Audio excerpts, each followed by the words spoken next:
A quiet consensus is breaking across global macro trading desks. While retail equity investors focused on near-term earnings, the oil market quietly priced in a massive structural risk premium. Crude oil climbing back toward $95 a barrel is not just a temporary supply hiccup. It represents a fundamental repricing of global geopolitical risk. For an economy that imports over 85% of its crude requirements, this shift represents a massive macroeconomic headwind. It changes the entire playbook for domestic equity allocations. To understand how this dynamic ripples through the market, we must first look at India's structural energy framework. The nation's energy import bill is the single largest driver of its currency valuation and trade balance. When crude sits comfortably at $70, the domestic economy experiences a virtuous cycle of capital accumulation. But as we transition to a high oil regime, that surplus quickly evaporates. This structural vulnerability places specific corporate sectors directly in the line of fire. The domestic energy value chain is divided into two distinct worlds. On one side, we have upstream explorers like ONGC who benefit from higher realization prices. On the other side, downstream refining and marketing giants like BPCL and HPCL face severe retail pricing pressures. Balancing these two ends is Reliance Industries, operating the world's most complex refining hub at Jamnagar. Each player responds differently to a high crude environment, creating a highly fragmented investment landscape. Let's dive into the balance of payments mathematics.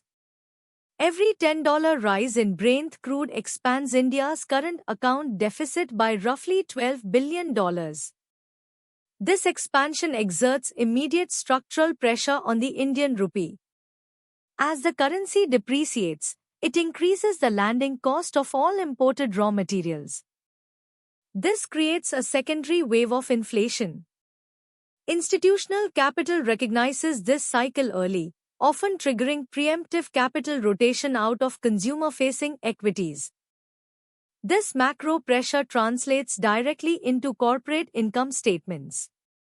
Downstream marketing companies like IOCL and BPCL are currently operating under a tight regulatory gaze.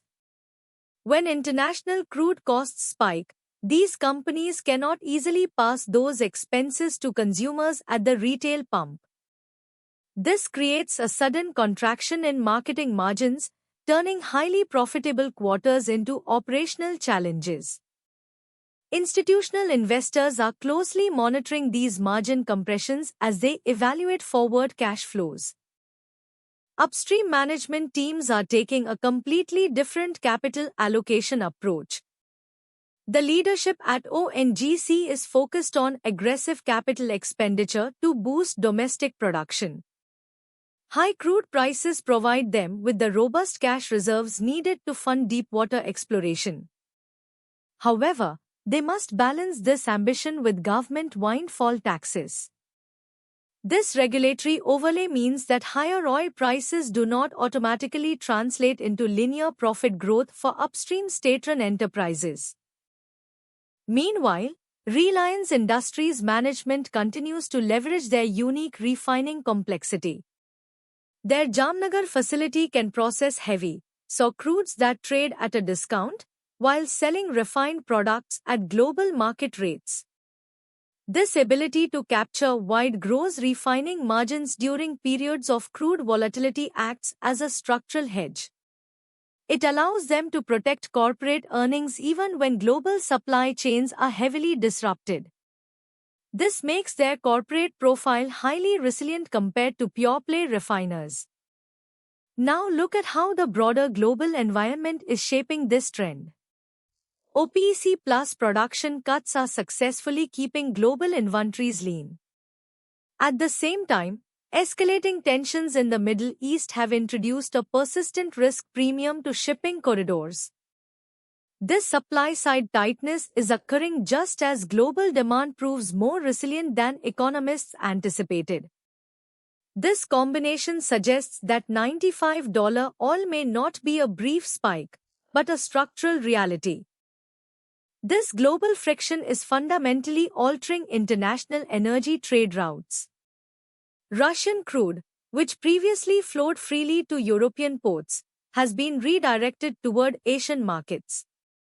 While Indian refiners initially secured massive discounts on these imports, those discounts are now narrowing significantly.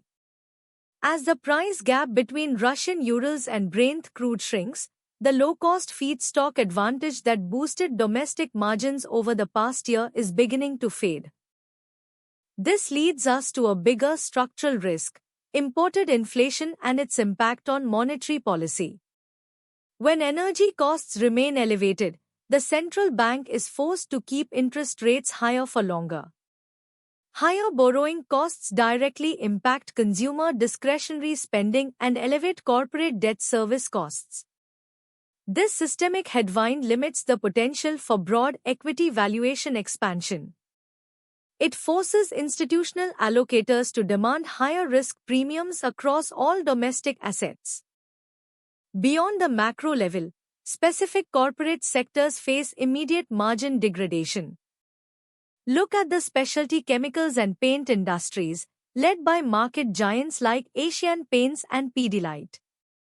These businesses use crude oil derivatives as key raw materials for their manufacturing processes. When crude prices rise, their packaging and raw material costs surge simultaneously.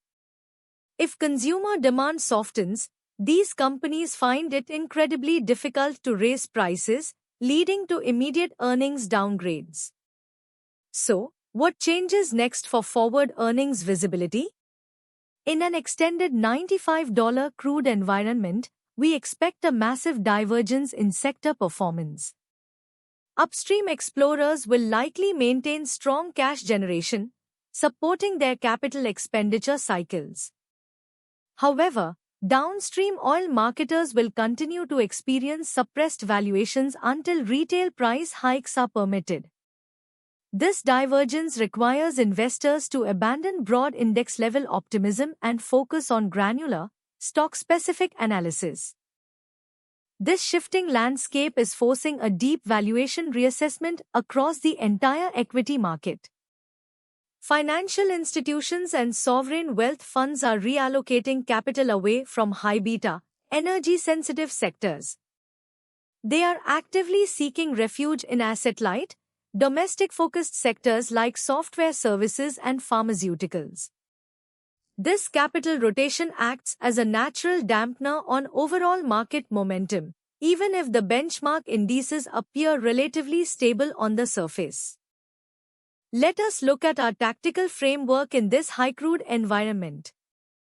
On our breakout watch, we are monitoring highly integrated energy players like Reliance Industries. Their processing complexity and export capabilities position them to capture strong margins. Conversely, high-multiple consumer companies like Asian Paints are entering our trim consideration phase. This is due to their vulnerability to margin contraction from rising raw material costs. Managing these allocations is critical for preserving portfolio value. Navigating these high-energy macro regimes requires institutional-grade research and disciplined risk management. As we monitor how global oil dynamics reshape domestic equities, staying ahead of capital flows is more critical than ever. For deep, structural insights that protect and grow your portfolio, subscribe to SR Money News IN. Share your thoughts on whether $95 is the new normal in the comments below. We will see you in the next deep dive.